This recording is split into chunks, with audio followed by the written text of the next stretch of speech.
tous et à toutes. Je me nomme Antoine Lamarche, chef formateur chez Prolon. Et aujourd'hui, on va vous faire une présentation sommaire de notre nouvelle plateforme logicielle et fonctionnalité Focus 7.4.0. Alors, c'est une nouvelle version du logiciel, mais c'est aussi de nouvelles fonctionnalités dans nos régulateurs et surtout un nouveau modèle de régulateur qu'on met sur le marché qui nécessitait la relâche d'une mise à jour logicielle Focus 7.4.0 donc, qui en passant est déjà disponible sur notre site web. Vous pouvez donc, ceux qui possèdent déjà le logiciel Focus sur vos ordinateurs, télécharger cette mise à jour-là pour être sûr de pouvoir opérer tous vos systèmes là, avec les dernières fonctionnalités possibles. Alors, notre petite présentation d'aujourd'hui, ça va durer à peu près 45-50 minutes. On va alterner entre justement là, certains éléments là, que je vais montrer en PowerPoint et une navigation à l'aide de laquelle on va alterner entre les deux. Les questions, vous comprenez que compte tenu du format, qui j'espère sont parmi les dernières présentations web qu'on fait, les prochaines fois, on le souhaite bien, ça va être en chair et en os dans une vraie salle de formation. On a bien hâte, moi le premier. Donc, pour l'instant, ce qu'on va faire, question d'être efficace, je vous prierai d'adresser vos questions via la fonction chat, le chat box. Ma collègue Sophie, qui est en ligne avec nous, va gérer les questions et on va prendre deux petites pauses, une à mi-présentation puis une à la fin pour répondre à vos questions, toujours en relation avec ce qu'on présente aujourd'hui. Si jamais il y a des gens qui ont des questions plus élaborées, un peu plus larges ou autres sujets qui souhaiteraient discuter, je vous en prie, ne vous gênez pas, adressez-vous à nous. Vous avez mon adresse courriel à l'écran, antoine.lamarche@prolongcontrols.com. Alors, appelez-nous ou communiquez avec moi. Ça va me faire grand plaisir de répondre à vos questions. Alors, sans plus tarder, relâche Prolong Focus 7.4. Alors, allons-y. Qu'est-ce que ça touche, dans le fond, la plateforme 7.4? Ça touche un petit peu toutes sortes d'appareils. Les appareils les plus populaires, climatiseurs notamment, climatiseurs autonomes, climatiseurs zonage, donc les fameux RTU et version RTU-S. Sur les deux plateformes M2000 et C1050, il y a eu des changements, des améliorations. Même chose avec les deux régulateurs Flex, le modèle Flex.io sur M2000 et C1050, le régulateur réseau aussi, des nouvelles fonctionnalités. Mais évidemment, le clou du spectacle, c'est la relâche d'un tout nouveau type d'appareil qui n'existait pas dans notre arsenal jusqu'à maintenant, qui est un contrôleur pour des unités ventiloconvecteurs, ce qu'on appelle en anglais un Fan Coil Unit, d'où l'acronyme FCU que vous voyez dans le numéro de pièce. Alors, ce sont deux nouveaux régulateurs, C1050 FCU, M2000 FCU, qu'on va voir en deuxième partie de présentation. On va vous montrer ça, autant les fonctionnalités, puis on va faire une navigation focus. Alors, encore une fois, ces appareils-là sont maintenant disponibles. Vous avez même déjà les fichiers de programmation HEX disponibles de notre site web. Vous pourriez littéralement prendre un M2000 ou un C1050 existant d'une autre configuration et télécharger le programme FCU dans ces appareils-là, puis immédiatement les mettre à profit, les utiliser. So, vous pouvez faire ça dès maintenant. Alors, si on commence, donc, les nouvelles fonctionnalités, les ajouts, pour ce qui est de notre fameux régulateur RTU ou la version autonome sans onde, le RTUS, parmi les faits saillants, il y a une possibilité de renommer l'appareil maintenant, à savoir, ce n'est pas juste le nom extérieur, c'est le nom du régulateur qui change dans les pages de visualisation. C'était autrement toujours appelé unité climatiseur. Là, on peut maintenant changer le nom, mettre autre chose. Je vais vous montrer ça. Bon, ça, c'est une petite chose, petit détail. Les améliorations importantes, ça nous était demandé depuis longtemps, la possibilité de contrôler les séquences chauffage-refroidissement en utilisant la sonde de gaine de retour. Sur le RTU, autant que le RTUS, vous le savez déjà, il y a comme une espèce de zone intégrée dans la logique du contrôleur. Il suffit de brancher une sonde de température de pièce et automatiquement, cette zone-là se met en marche et essaie de gérer le fonctionnement chauffage-refroidissement de l'appareil. Mais évidemment, ça sous-entendait toujours une sonde de pièce. Maintenant, on peut se passer de cette sonde-là et activer la sonde de température de retour. Donc, pas obligé de mettre deux sondes dans le retour. Il y en a une seule qui sert toujours à des fonctions de limitation, de protection, mais vous pouvez l'activer dans la séquence de contrôle et lui dire, c'est cette sonde-là qui fait office de sonde de pièce et on peut donc automatiquement gérer notre unité par la température de gaine de retour. Ça, c'est extrêmement intéressant pour les spécialistes parmi vous, les entrepreneurs, qui vont livrer des projets partiels ou temporaires, ce qu'on appelle souvent un base building, où vous devez gérer minimalement le fonctionnement des machines, des climatiseurs de toit, chauffage, refroidissement, avant que l'infrastructure des gaines de ventilation, de zonage soit en place. Alors, on livre un bâtiment, les unités de base, il faut quand même tempérer, climatiser ou chauffer les locaux. Alors, la possibilité d'activer la fonction contrôle par sonde de retour devient extrêmement intéressante. Alors, c'est maintenant disponible sur la plateforme 740. Ça veut dire que si vous avez déjà un appareil sur place installé sur un chantier avec un programme 7.3, 7.2, il vous suffit tout simplement de télécharger la mise à jour dans le contrôleur, donc de le mettre à jour en plateforme 7.4 et vous pourriez immédiatement utiliser la sonde de température de retour comme sonde de contrôle de l'appareil. Puis en passant, cette fonctionnalité-là de contrôle par sonde de retour est également possible pour nos variantes thermopompes, donc les régulateurs HP ou HPS à zone indépendante bénéficient de ça également. Pour ceux qui font de la déshumidification, on a maintenant la possibilité d'utiliser une étape on-off en chauffage quand on climatise pour déshumidifier. Et le but, c'était conçu pour les unités qui permettent de la récupération de chaleur. En bon anglais, un hot gas bypass. Alors, ce n'est pas juste du chauffage modulant qu'on rajoute à la clim pour déshumidifier, ça peut être du chauffage par étape. Alors, ça a été conçu pour les unités avec un circuit de récupération des gaz chauds. Puis vous avez le choix des sorties, je vais vous montrer ça dans la configuration du régulateur RTU. Fait que ça aussi, c'est nouveau avec la fonction, la version 7.4. Ceux qui commandent des variateurs de fréquence pour le contrôle de pression statique plutôt que des volets de contournement, vous avez maintenant l'option d'afficher le signal de commande du variateur de fréquence en fréquence plutôt qu'en tension électrique. Alors, plutôt qu'afficher un signal 0,10 volts, ben, vous pouvez afficher carrément la fréquence demandée 0,60 Hz. C'est aussi simple que ça. Question de visualisation, il y en a qui sont plus à l'aise avec ça, qui vont préférer ça. Alors, c'est une option maintenant. Autre gros changement ou grosse amélioration, puis ça, je vais vous la montrer en détail. Le régulateur RTU est maintenant capable de transférer à un régulateur externe FlexIO sa commande pour des étapes ou de la modulation de refroidissement. Ce n'est pas juste un signal, ce n'est pas juste une demande, c'est la commande des sorties avec toutes les fonctionnalités de protection, de délai intégrées à même. Et on va vous expliquer pourquoi. Il y a une raison derrière de ça. On va vous l'expliquer un petit peu plus en détail dans une seconde. Finalement, dernier point est très important, celui-là. C'est une demande qui nous a été faite souvent. On a maintenant rajouté un délai. En fait, c'est un double délai. C'est un délai sur fermeture puis un délai sur ouverture. En bon anglais, delay on make, delay on break. C'est un délai intégré non cancellable. Il est caché. Vous ne pouvez pas y toucher, ce délai-là. Un délai de 10 secondes pour obtenir ou pour perdre la preuve de marge de ventilation. Et le but de ça, de ce délai, dis-je, c'est d'éviter des fluctuations s'il y a de la turbulence, s'il y a une preuve de marche, fonctionne de façon aléatoire pour éviter de faire sautiller des équipements. Alors, ce que ça veut dire, c'est que avant d'obtenir la preuve de marche et de permettre de chauffer ou de climatiser, bien, votre élément qui sert à détecter la preuve de marche, que ce soit un interrupteur de débit d'air, de pression d'air ou un beigne de courant, doit fermer son contact électrique pendant minimalement 10 secondes sur l'entrée du régulateur avant de confirmer que la preuve elle est bonne. Et à ce moment-là, vous la voyez à l'écran à travers le logiciel.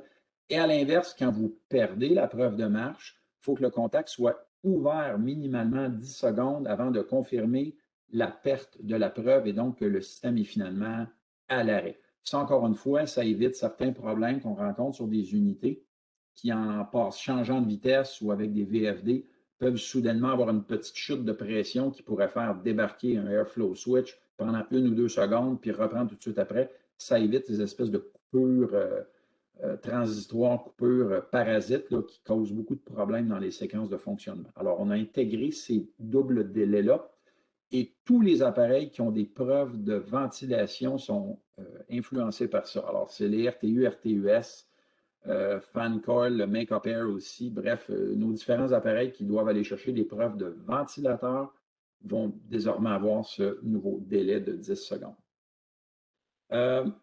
Régulateur Flex IO, ben, on va en parler dans une seconde. Qu'est-ce qu'on va faire avec les Flex? Mais peut-être avant de faire ça, on va tout de suite prendre quelques secondes puis vous montrer live, à même une session focus, ce que je viens de vous présenter. Alors, j'ai mon petit démonstrateur à mes côtés, mon démo board avec différents régulateurs et j'ai justement un climatiseur de zonage avec justement notre nouveau ventiloconvecteur, notre FCU, et un régulateur flex.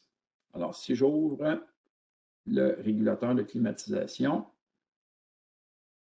le voici, et comme vous voyez ici, bon, à la base, c'est exactement la même vue, ce à quoi on est habitué. Alors, il n'y a pas de changement drastique là, dans 7.4, on s'entend. D'ailleurs, mon régulateur a été évidemment mis à jour en version 7.4. Il faut bien sûr que le régulateur et que le logiciel soient de la même version pour accéder et bénéficier de toutes ces nouvelles fonctionnalités-là. Si, exemple, je change mon volet de contournement pour un variateur de fréquence, bien avec le variateur de fréquence, voyez-vous, par défaut, l'affichage est en tension électrique. Il suffit que je vienne, voyons, ici, et voyez-vous, je peux mettre mon affichage en Hertz avec, exemple, une fréquence minimale que je peux verrouiller, puis une fréquence maximale. Alors, il me suffit simplement d'appliquer, et voilà, je suis en pleine demande. Évidemment, là, je n'ai pas de vrai capteur branché sur mon appareil, fait que lui, il voit qu'il n'y a pas assez de pression. Il s'en va tout de suite à la pleine demande, fréquence maximale. Alors, si c'est ce que vous souhaitez voir comme affichage, ben voilà, c'est possible. On parlait de la sonde de retour, ben, c'est dans la configuration de zone où, bon, vous viendriez mettre vos paramètres normaux de gestion de température de pièce. Alors, plutôt que d'avoir un capteur de pièce à 2 fils ou une sonde passive comme le modèle PLRS avec consigne à distance, il vous suffirait tout simplement d'activer la petite boîte ici. La température de zone provient de la température de retour et on applique. Évidemment, je n'ai pas de vrai capteur de retour branché sur mon démonstrateur. Si j'en avais un, on verrait l'information de la zone s'afficher avec les consignes actives et on essaierait de maintenir selon la demande.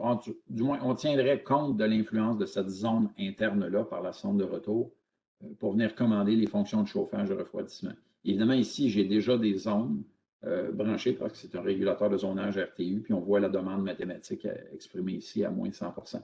Alors, celui de la zone interne viendrait tout simplement s'ajouter à la demande de ces deux zones-là, ce qui crée finalement 3 zones qui viendraient demander, là, placer des demandes de chauffage, refroidissement auprès de l'unité. Ce que je veux vous montrer également, le point de consigne, M. Leblond qui demande, bien, le point de consigne, il est dans la zone ici. Voyez-vous, consigne de chauffage par défaut.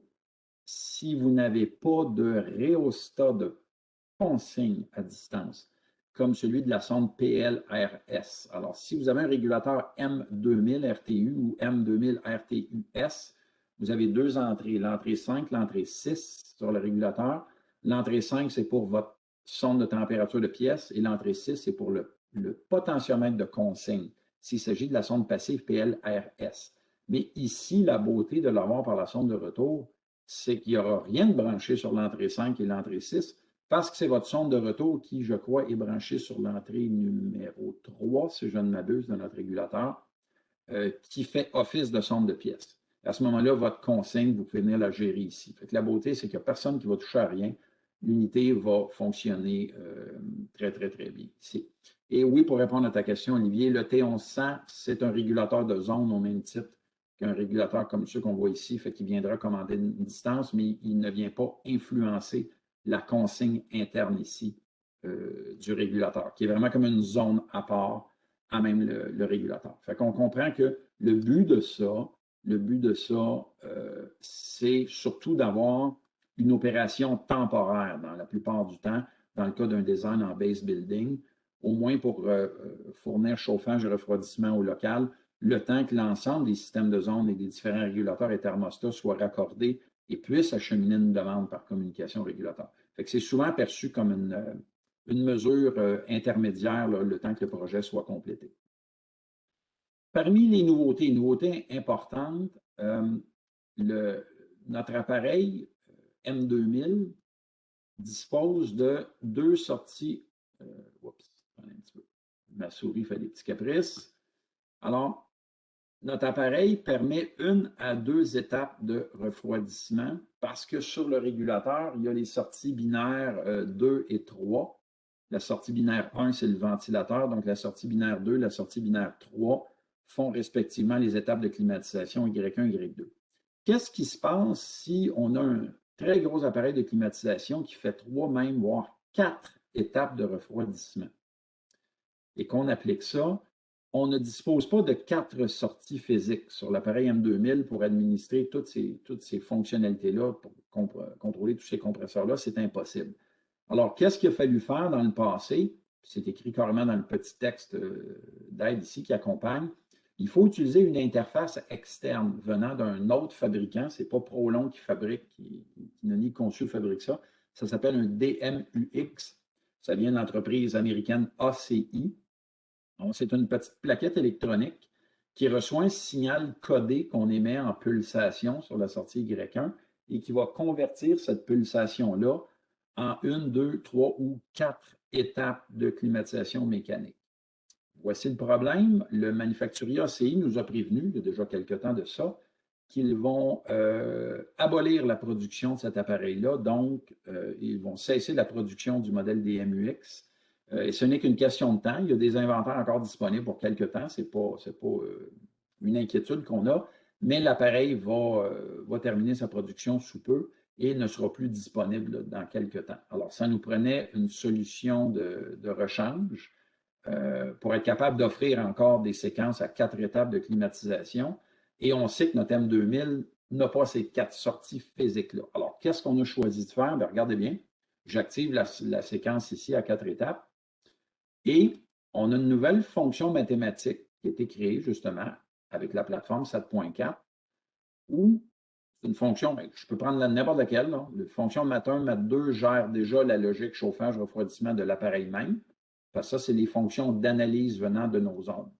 Mais on va prendre une fonction mathématique. Je peux prendre l'exemple la dernière, il n'y a aucune différence. Ça va être ce que j'appelle une fonction mathématique sortante. C'est donc pas une fonction qui analyse l'information entrante pour prendre une décision, mais c'est une information que je vais générer vers le monde extérieur, vers d'autres appareils, pour leur envoyer une commande. Et c'est une nouvelle fonctionnalité qui s'appelle sortie de refroidissement. Donc, ma commande de mes 4 étapes de clim va être générée sous forme d'une fonction mathématique qui va carrément s'en aller vers le monde extérieur. Donc, le M2000 RTU va émettre cette commande-là vers quiconque veut bien la recevoir. Et c'est ma fonction mathématique 5. Donc, comprenez bien que ça concerne mes 4 étapes ici. Ça tient compte des délais de temps de marche et d'arrêt, des délais interstages, et ça tient également compte de toutes les limites de température extérieure, retour ou température d'alimentation qui pourraient venir bloquer l'opération de ces étapes-là. Alors, toutes les fonctions liées vraiment au fonctionnement des sorties, même si elles ne sont pas réelles physiques, il m'en manque 2, on comprend, mais au niveau virtuel, l'opération de ces 4 étapes-là sont exprimées par la fonction mathématique que je viens de nommer ici. La fonction mathématique 5 s'appelle donc sortie de refroidissement. Alors, sachant ça, regardez ce qu'on va faire. On voit qu'on a un régulateur flex qui est justement sous l'autorité de notre climatiseur. Alors, je m'en viens sur le régulateur flex et je vais venir le configurer de façon à ce qu'il puisse remplacer le fameux module DMUX du fabricant ACI, qui, comme je vous dis, est appelé à être désuet d'ici quelques temps. Puis on parle quelques temps, on parle quelques mois, peut-être à la fin de l'année, on s'attend à ce que les inventaires soient épuisés et après ça, il n'y aura plus moyen d'avoir ce type d'appareil-là. Alors, c'est pour ça qu'on a tout de suite développé une solution de rechange. Alors, qu'est-ce que je viens faire avec mon contrôleur Flex? Bien, je vais carrément venir, comme sur le DMUX, organiser mes différentes sorties digitales. 1, 2, 3, 4. Ça donne bien, il y a 4 sorties digitales. Pourquoi? Parce que ça, c'est un régulateur FlexIO qui est sur la plateforme C1050. On va en reparler dans une seconde quand on va revenir dans la section théorique de PowerPoint. Alors, dans ma section de mes sorties, je viens dire à ma sortie digitale 1, je vais commencer par ma première étape, mon Y1, bien entendu. On vient lui dire que c'est une variable réseau qui vient commander la sortie. Ce n'est pas une entrée physique, hein, parce que c'est par transfert d'une fonction mathématique. C'est de l'information communiquée par le réseau de communication entre le climatiseur et le flex. Donc, on comprend que pour fonctionner, toute cette histoire-là, il faut que votre régulateur flex soit sur le boss secondaire, le sub-boss, on va appeler ainsi, là, de type network, le réseau net du climatiseur, là où se trouvent les régulateurs de zone également. Il faut absolument qu'il soit localisé là pour recevoir cette information-là. S'il était branché ailleurs, ça ne fonctionnerait pas. Alors, notre variable réseau, bien, regardez, les fonctions mathématiques sont ici. C'est donc celle qu'on reçoit du maître. Alors, moi, j'ai créé ma mathématique 5 comme la commande de sortie de clim. Et là, bien, je viendrais mettre ma sortie tout simplement, hein, Y1, mon premier stage. C'est une consigne qu'on met en logique refroidissement, ce n'est pas du chauffage. Et il faut venir lui mettre une consigne avec un différentiel pour s'assurer que quand la mathématique va émettre sa commande Y1, que ça va dépasser la consigne pour que la sortie physique s'active. Alors, la fonction mathématique 5, comment elle va marcher? Bien, elle a 5 niveaux possibles. 0%, donc aucun stage allumé, 25, 50, 75 et 100%. Les étapes sont prédéterminées. Pourquoi? Parce que j'ai demandé d'avoir 4 étapes de climatisation dans mon M2000. Si, exemple, j'avais déterminé que mon M2000 devait avoir 3 étapes de clim, ben la fonction mathématique générait 4 niveaux logiques, à savoir 0, quand on veut rien. Après ça, 1 tiers, 2 tiers, 3 tiers pour les 3 étapes Y1, Y2, Y3. Donc, les niveaux de la fonction mathématique seraient 33, 66 et 100%. Ici, j'ai 4 étapes. Je vais donc avoir 25 50 75 pour le troisième, puis 100 Fait qu'avec 25 pour ma première étape, il faut que ma consigne soit en deçà de 25 pour que ça embarque. Même ici, je suis un petit peu limite à 10. Je vais mettre un différentiel de 10, de 8, dis-je. Fait qu'avec ma consigne à 20 je coupe mon différentiel en deux moitiés égales de 4. 8 divisé par 2, donc plus 4 moins 4. Donc, à 24 de consigne, ma sortie va embarquer et à 16 elle va débarquer, ce qui est amplement suffisant.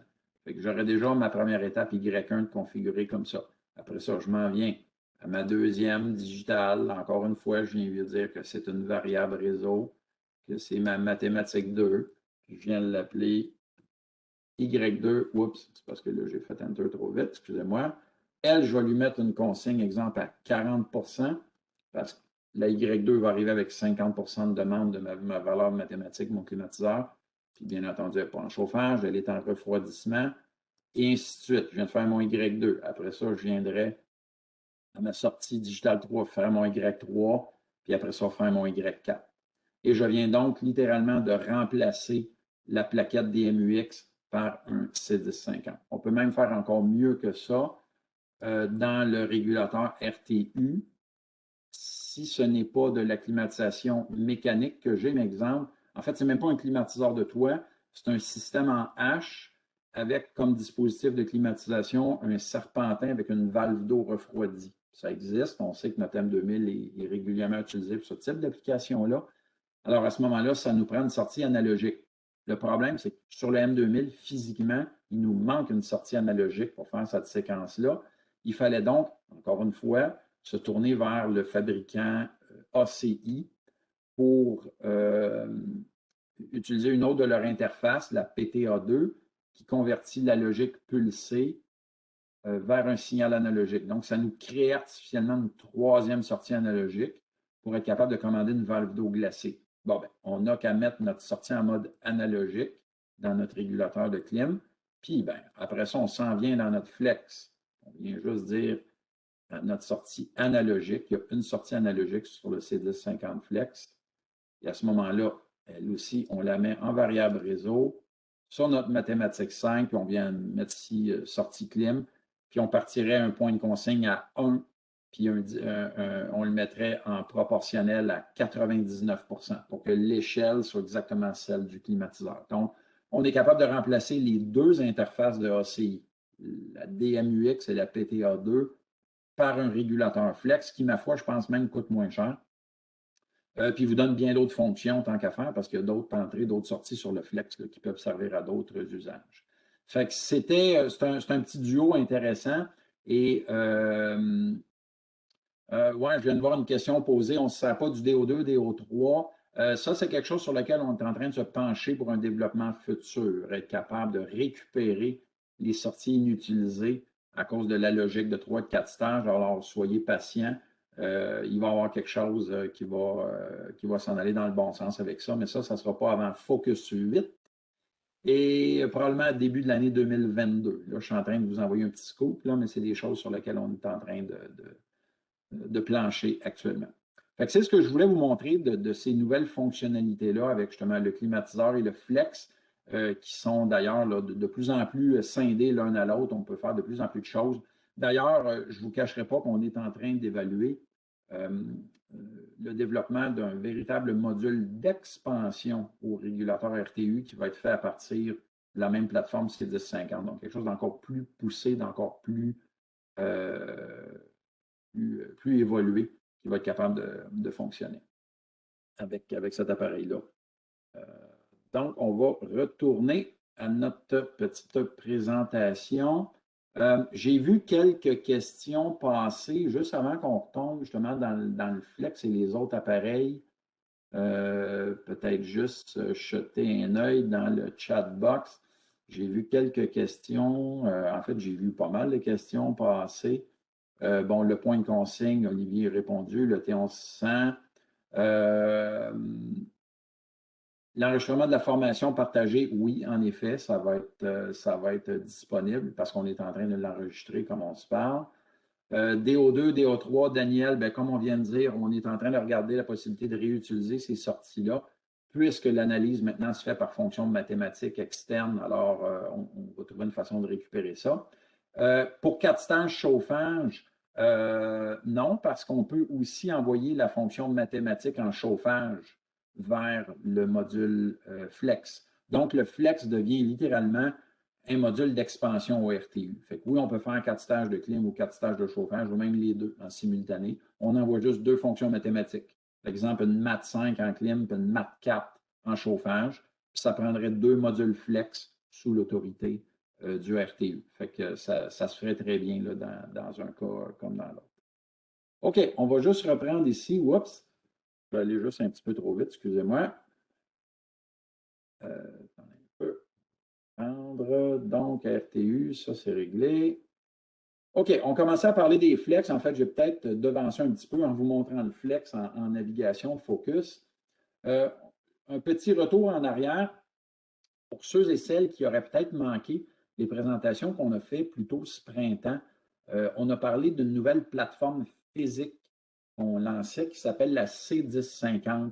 C'est en fait un contrôleur, une carte de régulation qui est le successeur direct de la carte C1000. En fait, c'est une C1000 améliorée, la C1050. Et une des raisons pour lesquelles on sentait le besoin de faire ces améliorations-là, c'est que le C1000 a des limites au niveau de la configuration de ses entrées. Il y a des composantes électroniques soudées sur la carte qui fait que c'est fait pour lire des températures. Quand vient le temps de lire d'autres genres de signaux, ce que le Flex a besoin de lire notamment, la carte doit être modifiée en usine chez Prolon pour être capable de servir à une application Flex. Et une fois qu'elle est en Flex, elle ne peut pas devenir autre chose. Vous pouvez toujours la reprogrammer avec un fichier X, mais quand va venir le temps de brancher des vraies sondes dessus, vous n'aurez pas une lecture adéquate. Pourquoi? Parce qu'il y a des modifications irréversibles qui auront été faites sur la plaquette de circuit. Il y a des petits composants qui ont été éliminés ou substitués. Et ce qui fait qu'une carte C1000 qui est programmée en flex ne peut pas être autre chose. Puis n'importe quoi d'autre sur plateforme C1000 ne peut pas devenir un flex. Il faut que ça soit fait chez nous en usine absolument. Fait que ça nous limitait beaucoup en termes de polyvalence avec la plaquette de génération C1000. Alors que le module M2000, lui, n'a aucune limitation. Pourquoi? Parce que toutes ces entrées sont configurables avec des petits cavaliers internes. Fait qu'on choisit le type de signal selon le programme qu'on met dedans. Fait que ce soit un programme Flex, un programme RTU, Make-up, Boiler, peu importe. Il n'y a aucune limite. N'importe quel M2000 peut redevenir n'importe quel autre M2000. Ça ne prend que le fichier X pour le reprogrammer. Alors, arrive désormais la nouvelle génération C1050. Et le C1050, il est comme le M2000. Il y a maintenant, ce qu'on n'avait pas sur le C1000, ces petits cavaliers qui permettent de configurer le type de signal électronique qu'on vient lire. Alors, est-ce qu'il s'agit d'une résistance, d'un contact sec, d'une sonde à thermistance? Est-ce qu'il s'agit d'un courant, un 80 milli? Est-ce qu'il s'agit d'une tension, un voltage? Et fait nouveau, le 1050 vient un petit peu voler la vedette à son grand frère, le M2000. Le C1050 a une nouvelle position d'entrée pour ces petits cavaliers. Il peut lire des signaux 0 à 10 volts. C'est ce que ne fait pas le M2000. Le M2000 peut lire 0,5 volts. La grande majorité des sondes des transmetteurs ont souvent des doubles échelles, vont travailler aussi en 0,5. Mais on voulait que le C1050 offre les deux plages de tension pour donner un plus grand choix, plus grande justement flexibilité ou adaptabilité pour différents projets. À retenir, le C1050, peu importe ses variantes, a le choix d'avoir ses entrées analogiques configurées pour des plages de tension 0,10 volts. Fait que ça, c'est extrêmement intéressant pour la variante flex, parce que le flex est souvent utilisé à toutes sortes d'autres projets et séquences. Fait que vous voulez avoir le maximum de polyvalence dans ce sens-là. Ça, bien, regardez, j'en ai déjà parlé. Alors, on peut désormais utiliser le flex pour remplacer soit l'interface PTA2 ou la fameuse DMUX4 de ACI. Parmi les nouvelles choses lancées avec 7.4, bon, le régulateur de fan coil dont on va parler dans une seconde, un fan coil controller, donc un ventilo-convecteur, a besoin de nouvelles variables très importantes, la température de l'eau alimentée. Souvent, sur certains types d'unités, il peut s'agir d'un circuit à changement saisonnier. Alors, soit c'est de l'eau chaude l'hiver, de l'eau froide l'été, ce qu'on appelle des two-pipe systems, des systèmes à circuiterie simple, donc avec un seul tuyau d'alimentation, un seul tuyau de retour d'eau, mais des changements de température saisonniers. Donc, les régulateurs doivent connaître la température de cette eau-là pour l'utiliser dans le bon sens, dans le bon mode. Alors, ça devient une nouvelle variable réseau qu'un flex est capable de lire maintenant, qu'il est capable de transmettre, de recevoir, transmettre. Et le régulateur réseau, le NC2000, aussi maintenant peut traiter la variable température d'eau alimentée. Fait que ça, c'est génial. Ça prend un appareil en quelque part qui a le capteur de température pour lire et peut faire donc une retransmission, excusez-moi le terme anglais, mais très réel, très bon, le broadcast de l'information de température d'eau alimentée dans tout le réseau s'il y a plusieurs appareils de type fan coil utilisés dans un projet prolong. Alors, on sait qu'on peut déjà faire le partage de la température de l'air extérieur, ce qui est très, très intéressant. On peut désormais faire le partage de la température d'eau alimentée pour des circuits hydrauliques, justement, dans les projets où vous aurez des fan coils. C'est une variable qui va être très importante. Autre chose, le flex, ça, j'ai peut-être omis de le montrer. On peut désormais lire le réglage de consigne de la sonde Prolong PLRS. Ça, c'est la sonde de base avec la roulette de consigne murale. On peut donc lire le potentiomètre de consigne, donc lire la résistance électrique du pot. Et donc, vous avez une variable qui rentre dans le flex, qui est vraiment une variable de consigne maintenant, qu'on peut utiliser. Fait qu'on peut désormais brancher une sonde PLRS complète, sonde et consigne, vers un régulateur flex et vous faites créer vous-même vos propres boucles de contrôle avec une commande de consigne autant qu'une température lue. Alors ça, c'est quelque chose qui manquait, d'avoir une gestion de consigne à distance. Maintenant, vous l'avez. Il faut avoir un opérateur qui peut ajouter lui-même son bouton de consigne. Vous allez créer vos boucles de contrôle dans le flex de cette façon-là. Signaux d'entrée 0,10 volts, on vient de le mentionner pour la nouvelle plaquette C1050. Autre petites améliorations, le régulateur réseau, ben, on vient déjà de le dire, il fait maintenant le partage de température de l'eau alimentée pour les systèmes fan coil, au même titre que la température de l'eau extérieure, de température extérieure, dis-je. On n'aura peut-être pas le temps de le montrer, mais pour ceux qui vont naviguer avec 7.4, vous serez agréablement surpris. La présentation de la gestion des horaires de la température extérieure, donc la page de configuration où on crée les horaires et où on les achemine aux différents régulateurs. Ça, c'est plus les techniciens ou les opérateurs disons, avancés qui vont créer tout ça en début de projet. Là, quand on met un système, on met les différents systèmes en marche, là, puis on est pas mal sur les étapes finales du projet, c'est là qu'on va commencer à mettre des horaires d'occupation, puis qu'on fait une bonne distribution de ces horaires-là. Alors, la façon de travailler est simplifiée, c'est un principe par arborescence, c'est très bien fait. Puis on a aussi la possibilité d'alléger le trafic réseau. Ça, c'est bien, quand il y a moins de trafic, ça roule mieux. On peut maintenant choisir la fréquence d'envoi de ces informations-là sur le réseau venant du régulateur réseau.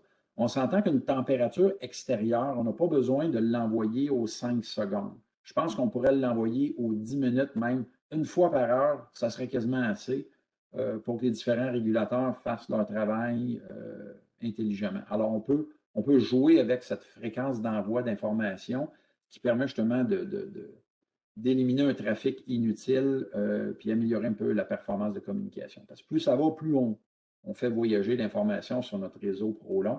Alors, si on peut limiter certains aspects, ben, c'est tant mieux. Finalement, le fameux ventilo-convecteur. Alors, de quoi s'agit-il? Ben, c'est ça, c'est un tout nouveau modèle de contrôleur. On l'offre sur nos deux plateformes, la C1050 et la M2000, donc petit modèle et gros modèle. Donc, c'est quoi un ventilo-convecteur? Ben, c'est essentiellement un ventilateur dans une boîte de métal avec un serpentin à eau. En fait, il peut y avoir un serpentin ou il peut y en avoir deux. À la limite, trois s'il y a un serpentin électrique de réchauffe. Fait que c'est vraiment conçu pour des circuits à eau, donc des circuits hydroniques. Essentiellement, il en existe deux designs. Ce qu'on appelle en anglais les two-pipe ou four-pipe. Donc, système à circuit simple ou à circuit double. Le circuit simple, comme je l'expliquais plus tôt, c'est qu'il y a un tuyau d'amener d'eau avec une valve, puis un tuyau de retour vers votre chaufferie, votre salle mécanique centrale. Et ça prend un système avec changement saisonnier habituellement. C'est que l'été, c'est de l'eau froide qui circule pour climatiser, fait que les unités deviennent des appareils de climatisation. Mais l'hiver, on a la possibilité de chauffer cette eau-là, fait que ça passe à travers une chaudière. Et à ce moment-là, ben, vos unités inversent leur logique d'opération et deviennent des unités de chauffage. Fait que, soudainement, c'est de l'eau chaude qu'on fait passer dans les tuyaux et les valves ouvrent, fait passer l'eau chaude dans les serpentins et on chauffe avec les fan coils. Évidemment, il faut que le fan coil sache quelle est la température de cette eau-là qu'on leur fournit pour savoir si elles peuvent s'en servir pour chauffer ou refroidir. C'est le même principe qu'une boîte VAV qui reçoit de l'air climatisé ou de l'air chaud d'une unité de toit. Il faut qu'elle fasse l'inversion de mode, ce qu'on appelle en bon québécois le changeover. Ben, un fan coil, ça marche avec un principe changeover, mais c'est de la température d'eau. Fait qu'on peut la lire, cette température-là, soit par une sonde qui se branche sur l'appareil, ou maintenant, comme on l'a vu plus tôt, ça peut être aussi une information réseau. Donc, ça en prend juste un qui a une sonde et ça peut être un contrôleur de chaudière, ça peut être un contrôleur de refroidisseur, ça peut être d'autres contrôleurs qui reçoivent l'information d'une sonde et à travers le régulateur réseau, vont la distribuer à toutes les petites unités ventilo-convecteurs, les fan coils.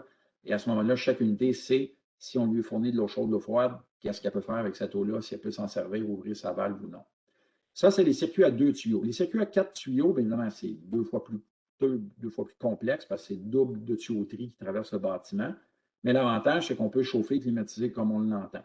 Parce qu'il y a un serpentin distinct pour chauffer puis un serpentin distinct pour refroidir, chacun avec sa valve indépendante. Fait que ça, c'est vraiment un système chaud-froid indépendant. Fait qu'on a pas mal pensé à toutes les fonctionnalités possibles de ce type d'unité-là, surtout avec du deux tuyaux, là, du two-pipe system, pour éviter des lectures erronées parce que l'eau est stagnante dans le tuyau parce que ça fait trop longtemps que la valve n'a pas ouvert. Fait que régulièrement, on a un cycle de purge, on ouvre la valve un peu, on laisse passer l'eau pendant un certain nombre de minutes avant de valider une lecture. On a un mode multivitesse sur le ventilateur, donc on peut fonctionner à une ou deux vitesses. On a aussi la possibilité d'avoir du chauffage d'appoint, donc chauffage électrique, idéalement, surtout pour les fan coils avec des serpentins, un two-pipe. C'est pas mauvais d'avoir un chauffage d'appoint. Certains designs en ont. Il y a une entrée pour détection d'alarme et le mode d'alarme peut aussi être littéralement nommé comme détecteur de fuite d'eau. C'est très fréquent sur des fan coils, sur des unités ventilo-convecteurs, d'avoir un petit détecteur de fuite d'eau dans une panne sous le serpentin, s'assurer qu'on ne va pas avoir un dégât dans un plafond, parce que souvent ces unités-là peuvent être montées dans des espaces, des plafonds ouverts, là, des plénums. Fait qu'un détecteur de fuite d'eau retourne son contact vers le régulateur fan coil et lui va automatiquement fermer la valve et nous émettre un message d'alerte. Les régulateurs ventilo-convecteurs, ce sont des subalternes, donc ils peuvent être tous mis sur le même sous-réseau, sous l'autorité d'un maître, justement pour faire des partages d'informations comme la température de l'eau alimentée, notamment, c'est le but. Comme je vous disais, on l'a en version C1050, on l'a en version M2000. Bon, je vais vous faire grâce des petits détails de branchement. On a déjà toute cette information-là qui est disponible sur notre site web. Avec un C1050, on est un petit peu plus limité en entrée-sortie, c'est sûr, mais on a quand même ce qu'il faut. On peut autant faire fonctionner des unités avec des valves à 2 positions ou des valves modulantes. Dans le cas d'une unité à 2 tuyaux, bien, ça veut dire qu'il y a une seule valve. Parce que tantôt, l'unité chauffe ou refroidit, mais c'est toujours la seule, les mêmes valves. Alors, ça peut être une modulante, ça peut être une valve on-off, 2 positions. Puis, il y a quand même une sortie possible pour de la réchauffe électrique qui peut être on-off ou pulsée. On a donc pensé au marché très, très québécois, là, des serpentins électriques avec des SCR ou des Solid State Relay, des relais TRIAC. On sait que c'est très populaire ici. Fait que nos sorties sont configurables. Puis, voyez-vous, les sorties SD1, SD2, pour ventilateur haute ou basse vitesse. Fait qu'on a la possibilité d'avoir deux vitesses de ventilateur. En mode 4 tuyaux, comme on a juste une seule sortie modulante analogique, on n'en a pas deux. Si vous avez un design à 4 tuyaux, donc circuit double, ça veut dire que vous avez une valve pour chauffer, une valve pour refroidir. La valve de refroidissement va nécessairement être une valve on-off. On n'a pas le choix parce que c'est le C1050. La valve de chauffage, elle, par contre, peut être soit on-off ou peut être modulante, parce que souvent, on va se servir de la valve modulante de chauffage, s'il y en a une, pour faire de ce qu'on appelle une fonction de réchauffe par l'alimentation. Donc, faire un maintenu de la température d'alimentation minimum, une fonction qui est intégrée dans la logique du fan coil controller. À date, on connaît peu de fabricants de thermostats, de régulateurs fan coil qui offrent cette fonctionnalité-là. Donc, la possibilité de faire un maintenu de température d'alimentation, fonction de réchauffe. Il faut que la valve soit modulante, bien entendu. Si on va dans le M2000, bien, le M2000, c'est ça, il y a plus d'entrées, il y a plus de sorties. Fait qu'au niveau de ces sorties, lui, il peut vous offrir, en mode de 4 tuyaux, en tout cas, il peut vous offrir autant 2 valves modulantes que 2 valves on-off. Voyez-vous, les sorties SD4, SD5, c'est des valves on-off, ou SA2, SA3 pour sortie analogique, si ce sont des valves modulantes de refroidissement ou modulantes de chauffage. Fait que vous avez le choix selon le design de l'unité ventilo-convecteur, selon que ce soit des valves existantes ou non, ou c'est des machines neuves, ou c'est des machines existantes. Vous mettez vous-même des valves. Ça peut être de la petite valve on-off, la petite balle valve, de la zone valve. Ça peut être de la vraie valve modulante. C'est comme vous voulez. On est capable de gérer les deux. La seule chose qu'on ne fait pas, c'est de la valve flottante, 3 fils. C'est en train de quitter le marché. Il y en a de moins en moins. Alors, nous, on a choisi d'aller soit vers de la on-off ou de la modulante, tout simplement. Les régulateurs ventilo-convecteurs vont travailler avec nos sondes communicantes, T200, T500, T1000. Mais dans le cas du M2000 ventilo-convecteur, comme vous voyez, les entrées 5 et 6, vous pouvez aussi mettre une sonde de zone passive. Donc, la sonde à rhéostat PLRS ou juste une sonde à 2 fils si vous ne voulez pas que personne joue avec un bouton de consigne et que tout soit géré par ordinateur. C'est possible également, comme la plupart de nos autres régulateurs chez Prolon. Ce qu'on va faire, on va tout de suite basculer. Je regarde le temps qui nous reste et on va justement vous montrer de quoi ça a l'air, un ventilo-convecteur. J'en ai déjà un créé ici à l'écran. Malheureusement, je n'ai pas eu le temps de brancher une sonde dessus. Alors, voici de quoi ça a l'air quand je l'ouvre. Évidemment, ça, c'est la configuration par défaut. Je n'ai absolument rien configuré. Je voulais le faire sous vos yeux. Alors, la configuration par défaut, c'est donc ce qu'on appelle excusez-moi l'expression, là, mais c'est tellement consacré, là, un two-pipe changeover. Donc, un ventilo-convecteur avec circuit d'eau simple, donc une alimentation et un retour. Et il faut donc savoir quel est le mode. Alors, voyez-vous, le cadrage est bleu foncé, ça le dit mode du serpentin d'eau refroidissement. Alors, c'est son mode par défaut. On va essayer de valider une lecture ou un contact. C'est pas obligé d'être une sonde, ça peut être un contact on-off, comme un thermostat de changeover, qui va venir nous dire que, ah non, c'est de l'eau chaude qui est fournie ou c'est de l'eau froide qui est fournie. Vous avez votre ventilateur. Voyez-vous, ici, on a même l'option d'un serpentin de réchauffe électrique. Nos réglages de zone sont ici. Bon, quand vient le temps de configurer ça, mettons que ce n'est pas ça que vous avez. Vous avez un ventilo-convecteur à double serpentin, donc vous avez un système, ce qu'on appelle à 4 tuyaux, la circuiterie double. Bien, il faut commencer par l'onglet matériel, donc configuration de matériel, ça qui est accordé au féminin. Il aurait fallu mettre le mot configuration, on manquait de place. Donc, c'est ici qu'on fait la configuration de base. Donc, je dirais l'ingénierie initiale doit se faire ici. Vos choix cruciaux sont déterminés ici. Une fois que tout est réglé dans cette page-là, tout le reste va suivre de façon logique. Alors, voyez-vous, type de système, 2 tuyaux ou 4 tuyaux. Les valves, c'est de la valve modulante ou c'est de la valve deux positions. Puis voyez-vous, selon les choix que vous faites, oups, il y a d'autres fenêtres qui se rajoutent ou qui se cachent pour suivre le reste de votre configuration. Vitesse du ventilateur, il y a une vitesse? Non. Exemple, il est à 2 vitesses. Vos valves, c'est des 2 voies ou c'est des 3 voies? Ça ne change rien côté logique. Les valves, c'est juste pour des fins d'illustration purement graphiques. Le ventilateur, on sait qu'il y a des unités avec le ventilateur placé en avant des serpentins, ce qu'on appelle un montage en amont plutôt qu'en aval. Alors, supposons que je fais ça et que j'applique. Regardez bien l'image. Pas tout à fait la même chose qu'on avait. Hein? Alors, voyez-vous, maintenant, le ventilateur est placé en amont et j'ai mon serpentin de refroidissement en bleu et mon serpentin de chauffage qui est ici. Je pourrais revenir dans ma configuration matérielle puis mettre le ventilateur en aval. J'ai l'option d'afficher les températures d'eau, même si je sais que c'est un système dédié, que chaque serpentin a son eau appropriée. Si vous voulez avoir des lectures complètes, vous pouvez mettre des sondes partout, vraiment lire vos températures. Preuve de marche du ventilateur qui est optionnel où on peut l'enlever. Nom de l'alarme, détection de fuite d'eau. Écoutez, il y a vraiment moyen de personnaliser le fonctionnement de cet appareil-là. Si je choisis de le remettre en mode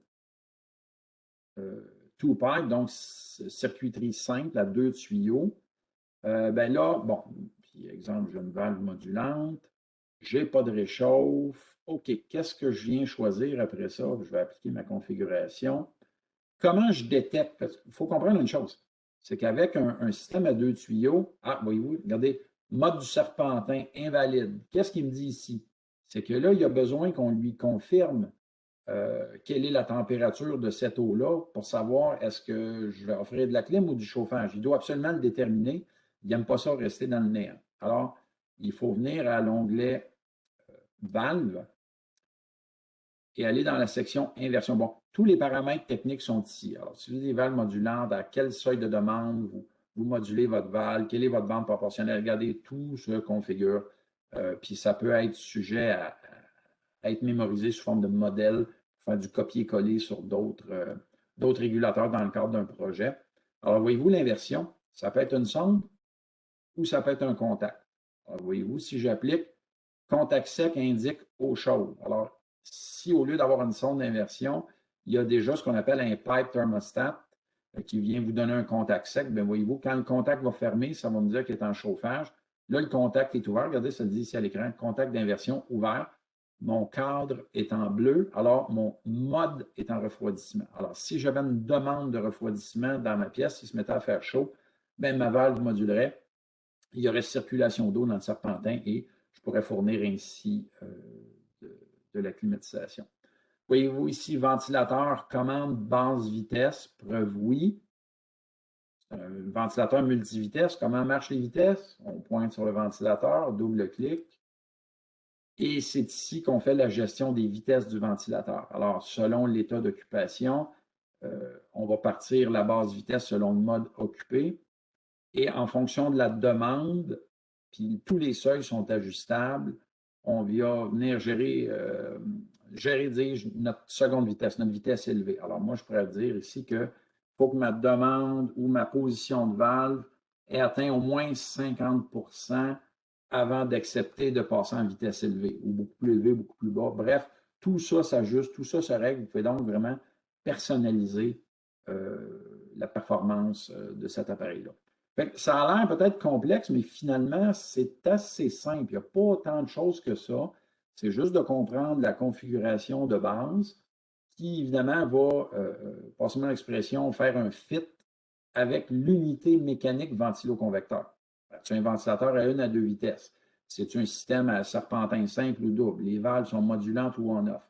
Alors, il suffit juste de venir régler ça avec ici et le reste se fait assez facilement. Et vous allez être capable de gérer votre unité, puis évidemment, de voir qu'est-ce qui se passe en temps réel. Alors, il y a beaucoup de projets.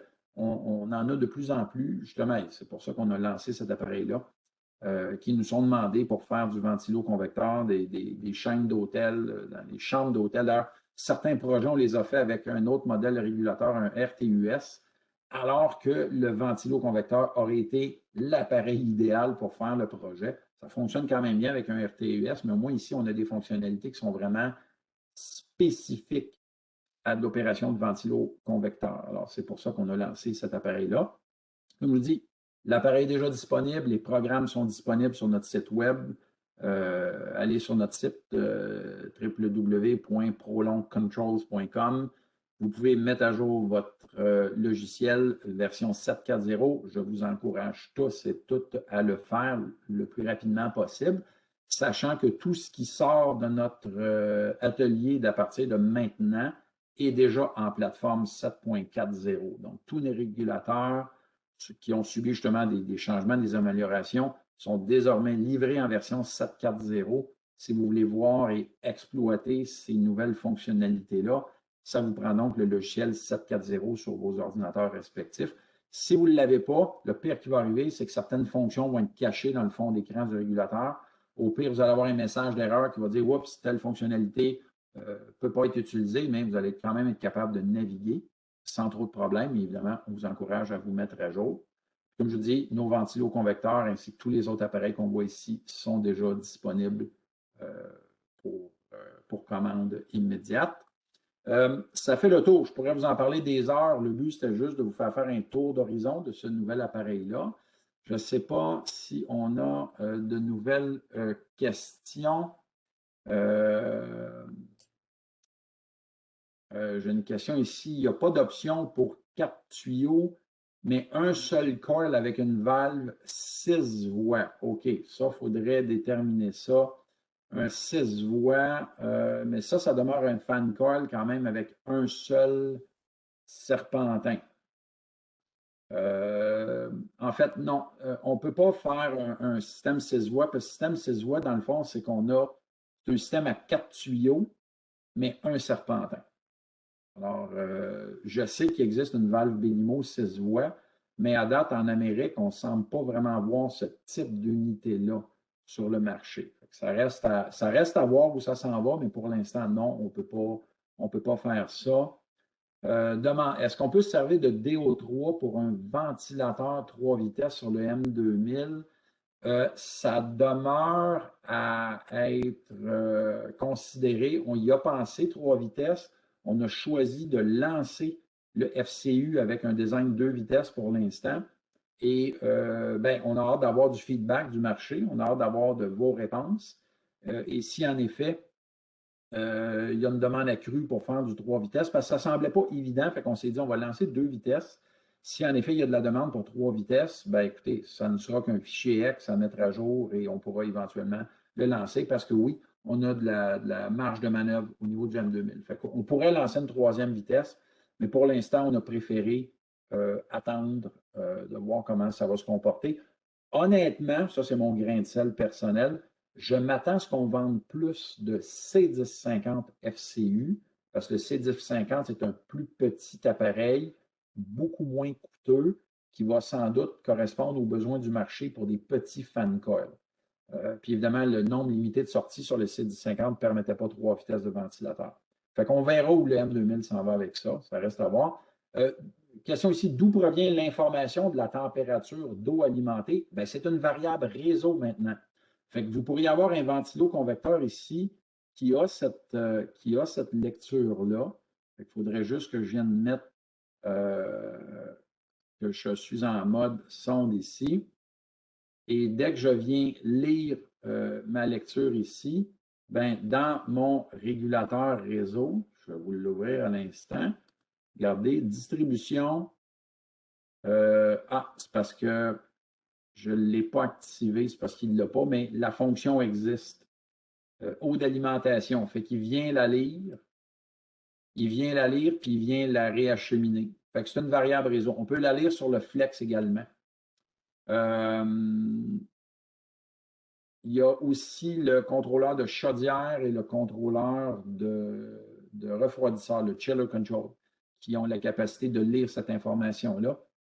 Et à travers le NC2000, elle peut s'acheminer par le réseau, puis automatiquement, on va avoir une lecture ici, température d'alimentation.